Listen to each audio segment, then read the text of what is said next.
بهذا الفيديو رح ألبي طلبكم ورح أعمل جزء ثاني أدوات رخيصة ضد أدوات غالية، ونشوف إذا ممكن نبدع بالأدوات الرخيصة. والأدوات اللي اخترتهم اليوم هم ألوان الماركرز، حرفيا أكثر إشي انطلب مني، لهيك لعيونكم رح أعملهم.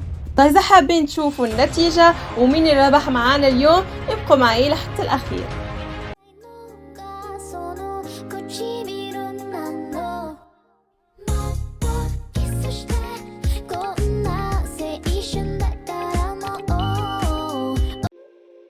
أول شي رح أروح على أكثر محل تجاري بيباع فيه كل ما هو رخيص في العالم، وأخذت منه هالماركرز اللي صاروا ما بيتعدوا $14.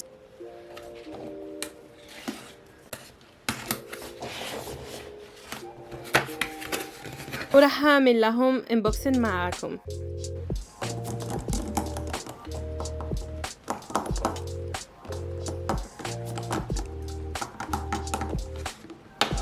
قلم الماركرز بيجي بجهتين، وهذا اللي صدمني، بجهة مثل الريشة كتير ناعمة مثل الكوبيك ماركرز، وجهة أقصى شوي مثل الأهو اللي عندي وبتكون لا الاشي الحادة.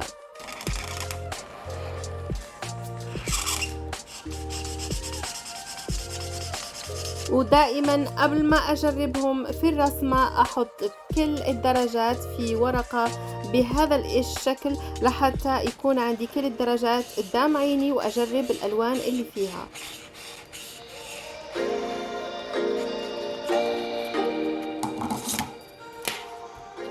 من بين الاشياء اللي عجبتني كتير في هالماركرز هي هذه القاعدة اللي تحمل كل الماركرز، والله فكرة كتير حلوة، حبيتها لحتى يكونوا كتير مرتبين.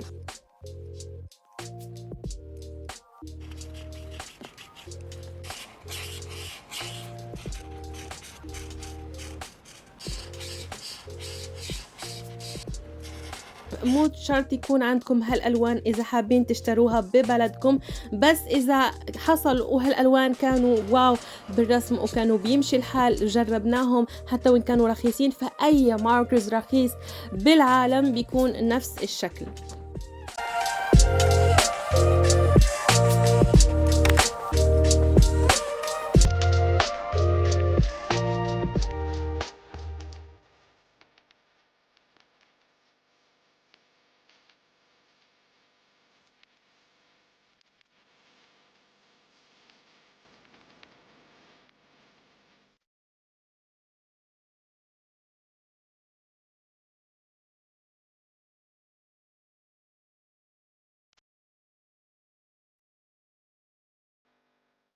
بالنسبة للسكتش، فبما انه راح استعمل اقلام الماركرز فراح استعمل ورق خاص بالماركرز من ماركت اوهو زي العادة. وبعدين اخترت انه الرسمة راح تكون بالمربعات لانه ما كان عندي الوقت. وعلى فكرة هالفيديو اتصور قبل ما اسافر، لهيك بتشوفوا انه المكتب ما تغير، انه عارفة انه رح يكون عندي ضغط مع السفر وهيك اشي، صورت كذا فيديو قبل ما اسافر حتى ما اسحب عليكم. وأشكركم كتير كتير لأنكم كلكم دعوتوا معي في فيديو اللي فات إنه أوصل بالسلامة. شكرا كتير لكم من القلب لأنه فعلا تفكروا فيني، ويا أنا محظوظة إنه عندي متابعين مثلكم. والله مرات أقرأ كومنتاتكم وبكون زعلانة فعليا، أو يعني عندي depression، وبعدين لما أشوف كومنتاتكم بتعطوني سعادة ما لها مثيل. لو تعطوا لأي شخص سعادة فهي صدق، لأنه الابتسامة في وجه أخيك صدقة. وباي ذا واي ما تكلمنا أبدا عن شخصية الأنمي اللي رح أرسمها واللي مبين أكيد الناس اللي يتفرجوا على ديمون سلاير، فهي كانجوري ميتسوري، ما بعرف إذا نطقتها صح ولا لا، صححولي بالكومنتات. وقررت انه احبر باللون البني لحتى اغير شوي عن العادة. وبعدين حميت الرسمة باللصق، وهلأ راح ابدأ باول ماركرز واللي هم الماركرز اللي غاليين. صراحة مو غاليين كتير، عندي ماركرز اغلى منهم هم البرو ماركرز، بس المشكلة في البرو ماركرز ما كان عندي كل الالوان المناسبة، وطبعا اكيد هو اغلى بكتير من الماركرز اللي اخذتهم من هذا المحل اللي اسمه اكسيو. بالنسبة للقلم له جهتين، جهة عريضة وجهة نحيفة. المشكلة الوحيدة إنه ما في هذه الريشة اللي مثل الكوبيك أو مثل الماركرز اللي شفتم قبل بأكسيون، كانت في هذه الريشة الناعمة، ما في هذا بالنسبة وهو بس مع ذلك يعني تلوينه واو، شي خيال يعني. المهم بالنسبة للسعر ف 140 قلم تقريبا ب$70، فرق شاسع لأنه نفس كمية الأقلام فقط ب$14 بالنسبة للماركرز الرخيصة. ولكن زي ما قلت قبل يبقى هذا الماركرز حتى وإن كان يعني غالي بالنسبة للحلقة في متناول الجميع صراحة. إذا حابين ماركرز بكواليتي واو لكن بثمن مناسب فأنصحكم بيهم. أنا اشتريتهم من أوهو، إذا ما نسيت رح أخلي لكم رابط اللينك تبعه بصندوق الوصف أو بأول تعليق، وإذا ما حطيته فذكروني حتى ما أنسى. وباي ذا واي اللي حابب يشوف نفس الفكرة من ناحية أقلام خشبية، لأنه عملت بريسما كولرز ضد ألوان خشبية عادية فابرنا كاستل، ومو هيك وبس، حتى إني لونت في ورق A4 بالنسبة للرخيصة.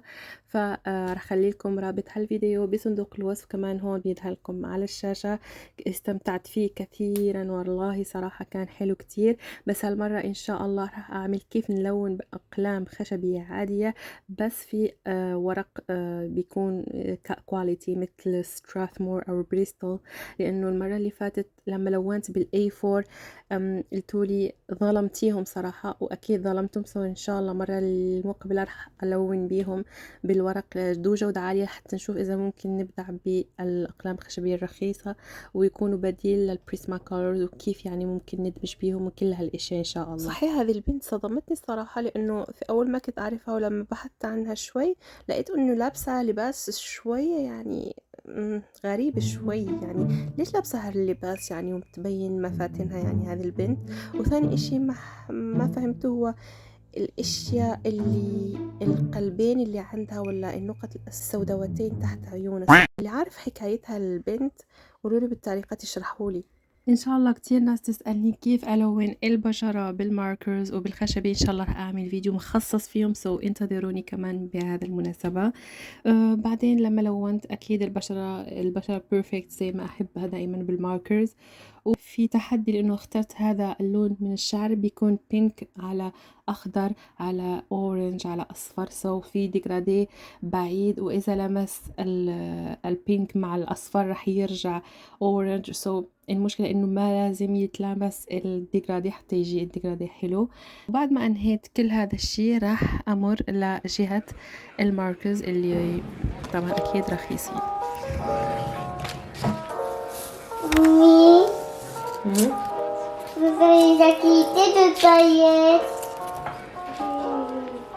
الحين راح أحمي الجهة الغالية وأبدأ في الجهة الرخيصة.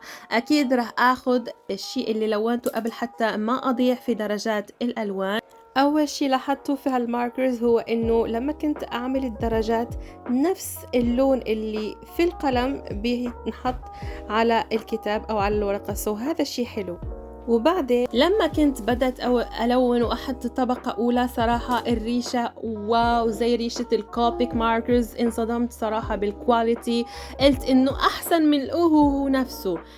بس لما بدأت أعمل تدرج بالألوان وأحط أكثر من طبقة فاللون بدأ يتوسخ وما بدأ يعطيني اللون اللي حاباه، عكس الأوهو اللي لما كنت يعني أدرج بالألوان كان اللون بيبقى نفسه ويتخلط بس مو بيعطيك لون وسخ زي هيك. هذا اللي ما عجبني صراحة. بس في هالمشكلة أو في هذا الحالة بنصح إنه بدنا نلون بأرخص الأشياء لما نكون بلون بالأنمي اللي مو سيمي رياليستيك، يعني الأنمي اللي بنضع طبقة طبقتين 3 طبقات على الأكثر. لما بنحط كتير طبقات فاللون بينوسخ وما يكون شي حلو أبدا. لهيك هذا الماركرز أنصحهم للناس المبتدئين والناس اللي بيحبوا يعملوا أنمي.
الحين ما ممكن أنهي الرسمة بدون لمسات أخيرة بالبريزما كولرز بالنسبة للجهتين.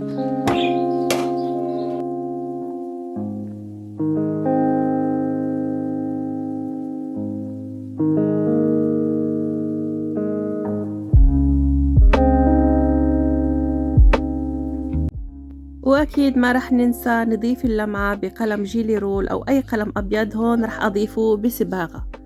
والحين إذا كنتم متحمسين مثلي لتشوفوا النتيجة تبع ألوان رخيصة ماركرز ضد ألوان غالية، فيلا نشوف النتيجة. 3 2 1 ترى. وهاي هي النتيجة. الصراحة الصدمة. قولوا لي بالتعليقات شو رأيكم بالجهة الغالية، وأكيد مو غالية كتير لأنه جهة أوهو ماركرز كتير حلوين. رح خلي لكم رابط بصندوق الوصف. وكمان الجهة الرخيصة صدمة صدمة صدمة. لهيك ما في عذر أبدا للرسم. ممكن تبدأوا فقط بقلم، فقط رصاص وورقة لحتى تبدأوا. هذا كان فيديو اليوم، أتمنى ينال إعجابكم. فإذا عجبكم اعملوا لي كتير لايكات. رح أخلي لكم كل مواقع التواصل خاصة فيني بصندوق الوصف. نتلاقى الخميس المقبل إن شاء الله. باي.